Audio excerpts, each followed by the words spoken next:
ਸਤਿ ਸ਼੍ਰੀ ਅਕਾਲ। ਤੁਸੀਂ ਦੇਖ ਰਹੇ ਹੋ ਦੈਨਿਕ ਸਵੇਰਾ ਟੀਵੀ। ਮੈਂ ਹਾਂ ਤੁਹਾਡਾ ਅਮਨ ਲੂਣਾ। ਸਾਡੇ ਨਾਲ ਮੌਜੂਦ ਹੈ ਆਰਡੀ ਅਤਰੀ ਜੀ, ਜਿਨ੍ਹਾਂ ਨੇ ਇੱਕ ਸ਼ਿਕਾਇਤ ਵਿਜੀਲੈਂਸ ਨੂੰ ਦਿੱਤੀ ਸੀ ਮਈ ਦੇ ਮਹੀਨੇ 'ਚ ਕਿ ਇਹ ਚੰਡੀਗੜ੍ਹ ਫੁੱਟਬਾਲ ਅਕੈਡਮੀ ਜੂਨੀਅਰ ਦੇ ਮਾਮਲੇ 'ਚ ਗੜਬੜੀ ਜਿਹੜੀ ਹੋਈ ਹੈ ਉਹਦੇ ਰਿਗਾਰਡਿੰਗ ਇਹਨਾਂ ਨੇ ਇੱਕ ਕੰਪਲੇਂਟ ਦਿੱਤੀ ਸੀ। ਇਹਨਾਂ ਨਾਲ ਗੱਲਬਾਤ ਕਰਦੇ ਆ ਵੀ ਕਿਸ ਤਰ੍ਹਾਂ ਦੀ ਕੰਪਲੇਂਟ ਸੀ ਤੇ ਇਹਨਾਂ ਨੇ ਕਿਉਂ ਕੰਪਲੇਂਟ ਦਿੱਤੀ ਸੀ। ਆਰਡੀ ਅਤਰੀ ਜੀ, ਇਹ क्या कंप्लेंट है, पूरी गल दसो। नमस्कार जी, सत श्रीकाल सबनूं। एक्चुअली चंडीगढ़ में जैकब साहब थे गवर्नर, 2000 में अकेडमी बनाई थी चंडीगढ़ फुटबॉल अकेडमी, जूनियर और सीनियर।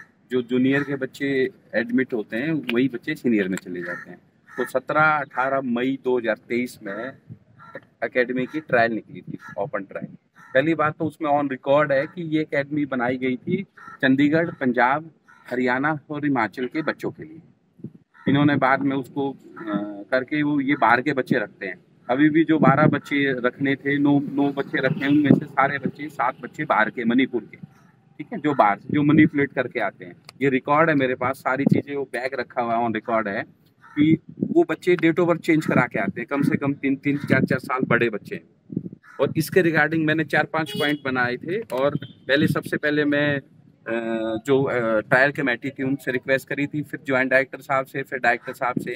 फाइनली मैं स्पोर्ट्स सेक्रेटरी साहब से भी मिला हूँ और गवर्नर साहब से भी मिला हूँ मैं सबसे। लेकिन तब से कोई कार्रवाई नहीं हो रही थी। बाद में मैंने सेंट्रल विजिलेंस में शिकायत करी, वहाँ से शिकायत फॉरवर्ड होकर आई है चंडीगढ़ विजिलेंस ऑफिसर के पास, जो एडवाइजर टू एडमिनिस्ट्रेटर होते हैं, वो होते हैं चंडीगढ़ में। उन्होंने ये मेरी मंजूर कर दी है और उसकी जांच चल रही है। मुझे ये बताना कि अंडर 14 को लेकर ये गड़बड़ी किस तरह गड़बड़ी करती है? मैं बताता हूँ जी। मैंने इसमें 4 पॉइंट मेन करे थे जी, कि जो बच्चे, कुछ बच्चे ऐसे थे कि जिसका फिजिकल क्लियर नहीं हुआ। इसमें 2 तरह की स्टेज होती है। एक फिजिकल टेस्ट होता है, जिसका फिजिकल टेस्ट क्लियर हो जाता है वही आगे स्किल टेस्ट के लिए जाता है। जैसे फुटबॉल की बात करें तो वो फुटबॉल बाद में खेलेगा, पहले उसको फिजिकल टेस्ट क्लियर करना पड़ता है। तो कुछ ऐसे बच्चे हैं, 3 बच्चे, जो जिसका फिजिकल टेस्ट में फेल हो गए थे। उन बच्चों को सिफारिश से, करप्शन से, उन बच्चों को अगली स्टेज के लिए ले जाया गया, जिसका मेरे पास वीडियो एविडेंस सारे हैं। और दूसरी बात थी कि ये डिपार्टमेंट है, ये जो ऑल इंडिया फुटबॉल फेडरेशन है, जो governor body of the football है ऑल इंडिया में, ये उनके रूल फॉलो नहीं कर रहे। ये हर रूल अपने हिसाब से मोल्ड कर लेते हैं। तीसरा पॉइंट था कि जो ये बच्चे, जो एकेडमी बनाई गई है, जो भी एकेडमी स्टेट की, जैसे पंजाब में है तो पंजाब डोमिसाइल के बच्चे रखते हैं, हरियाणा में है तो हरियाणा डोमिसाइल के बच्चे रखते हैं। ये बच्चे सारे बच्चे ये ज़्यादातर बाहर के रखते हैं। अभी भी 44-45 बच्चे हैं लोकल बच्चे, उनमें से 4-5 बच्चे नहीं हैं, क्योंकि जो बच्चा यहाँ लोकल में बर्थ है उसको जाली सर्टिफिकेट बनवाना थोड़ा मुश्किल है, क्योंकि ऑन रिकॉर्ड हो जाता है और वो यहाँ पढ़ता भी है। तो बाकी बच्चे बर्थ सर्टिफिकेट करवा लेते हैं, चेंज करके वो आते हैं। इनमें से कुछ ऐसे भी बच्चे हैं जिन्होंने 6-6 महीने पहले अपने date of birth certificate change करा के और इनमें एडमिशन लिया है। और दूसरा ये है कि ये जो सरकार का नियम है, national sports code against age fraud, कि जो बच्चे, ऐसे बच्चे होते हैं स्पोर्ट्स में बहुत एज फ्रॉड होते हैं, उनका मेडिकल टेस्ट होना चाहिए। जो लेटेस्ट टेक्नोलॉजी है TW3, उसमें बच्चे का कम से कम साल से 6 से 8 महीने का ड्यूरेशन आता है। बाकी पता लग जाता है अगर किसी ने फ्रॉड किया। तो ये जो डिपार्टमेंट है उसको भी इन्होंने अडॉप्ट नहीं कर रहा है।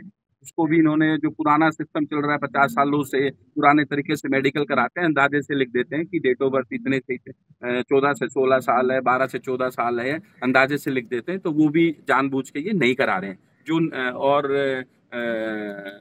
जो सेंट्रल मिनिस्ट्री से अप्रूव्ड है, और चंडीगढ़ तो यूटी है, ये तो इटसेल्फ नॉट ए स्टेट भी कंप्लीट नहीं है, तो इनके ऊपर तो वो लागू होता है, नेशनल स्पोर्ट्स कोड है, तो ये उनको भी लागू नहीं कर रहे। एक चौथी बात थी एवरेज प्लेयर की। तो इन 4 मुद्दों को लेके मैं सबसे मिला था। तो अब आज मेरे पास मैं मैसेज आया था कि आपको भी आना है, कंप्लेंटेंट आप। आज चंडीगढ़ विजिलेंस डिपार्टमेंट की तरफ से इंस्पेक्टर साहब हैं और सब इंस्पेक्टर जी हैं और पूरी टीम है, ये उनके सामने गाड़ी खड़ी है। वो लोग आज जांच के लिए आए थे। ये जांच 10:30 बजे से चल रही है, अभी अंदर जांच चल रही है। तो माननीय ज्वाइंट डायरेक्टर साहब सुनील राय जी, वो जांच करा रहे हैं। और ये ऐसा इशू, कोई ऐसा ही पर्सनल इशू नहीं है, ये पूरे इशू है। हमेशा से ऑब्जेक्शन लगा आ रहा है कि जो ये बच्चे हैं चंडीगढ़ फुटबॉल एकेडमी के, ये एवरेज बच्चे हैं। आप इनको, ये हर स्कूल में खेलते हैं, और इसी एकेडमी की वजह से चंडीगढ़ का फुटबॉल खराब हो गया है, क्योंकि ये हर टीम में, हर स्कूल टीम में, इंटर स्कूल में, लाइंस में, सुब्रतो कप में, सब जगह ये बच्चे जाते हैं, भाग लेते हैं, और जो नॉर्मल बच्चे होते हैं ये देखने से दूर से लगते हैं। अगर हम बात करें कि फिजिकल अपीयरेंस से ये पता लग जाता है कि इन बच्चों की एज का फर्क कितना है। अगर आप स्कूल, इंटर स्कूल टूर्नामेंट में देखेंगे तो ये बच्चे कम से कम 4-4, 5-5 साल बड़े बच्चे हैं। उनके बावजूद ये अपना मैनिपुलेशन करा के, फर्जी वो बनवा के सर्टिफिकेट वो बन जाते हैं जी, और उसके बेस पे ये एडमिशन ले लेते हैं। उनका प्रॉपर मेडिकल टेस्ट नहीं होता, इसमें बहुत बड़ा करप्शन है।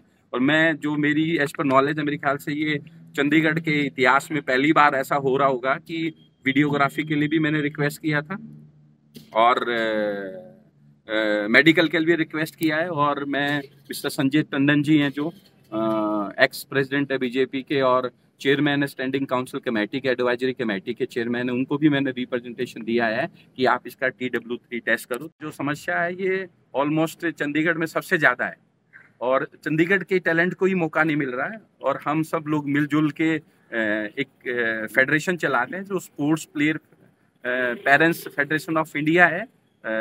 उनका मैं प्रेसिडेंट हूँ, RD अत्री। और कॉन्फिडेंशियल रखने के हिसाब से आज हमने किसी भी पेरेंट्स को नहीं बुलाया, अदरवाइज हम बुला सकते थे ताकि वो बात लीकेज ना हो। तो मेरे को भी विजिलेंस ने कहा था कि आपको किसी को भी नहीं बताना है, क्योंकि ये सरप्राइज रेड थी। और इसकी भी परमिशन चीफ विजिलेंस ऑफिसर जो अभी नितिन कुमार सर हैं, as a home secretary cum officiating advisor to administrator, उनकी तरफ से अप्रूवल आई है, और उसी की ये जांच चल रही है। इसमें आपका भी बच्चे ने पार्टिसिपेट किया? हाँ, मेरा बेटा भी खेलता है, उसने भी पार्टिसिपेट किया है। और मैं इस पूरे प्रोसेस को ऑनरेबल हाई कोर्ट में भी चैलेंज करने जा रहा हूँ, क्योंकि ये तो खाली करप्शन की जांच करेंगे कि ऐसा हुआ है, तो ये ट्रायल कैंसिलेशन की जो पावर है वो विजिलेंस डिपार्टमेंट के पास नहीं होती है। उस प्रोसेस को भी माननीय हाई कोर्ट में वो अप्रूव्ड हो गया है, तो उसको मैं माननीय थ्रू रिट पिटीशन मैं उसको चैलेंज, पूरे प्रोसेस को चैलेंज करने जा रहा हूँ। पूरे का पूरे document, videography, everything is the record, certified copy मेरे पास पूरा रिकॉर्ड अवेलेबल है कि हाँ धांधली हुई है, और उन्होंने माना भी है। मैं एक चीज और भूल गया कि मेरे सेक्रेटरी साहब के मिलने के बावजूद 22 मई 2023 को एक कमेटी बनाई गई, डिपार्टमेंटल कमेटी, जिसमें फुटबॉल की ट्रायल थी, और फुटबॉल का कोई भी कोच नहीं रखा गया। ठीक है, उसमें भी इन्होंने मैनिपुलेट कर दिया रिकॉर्ड की।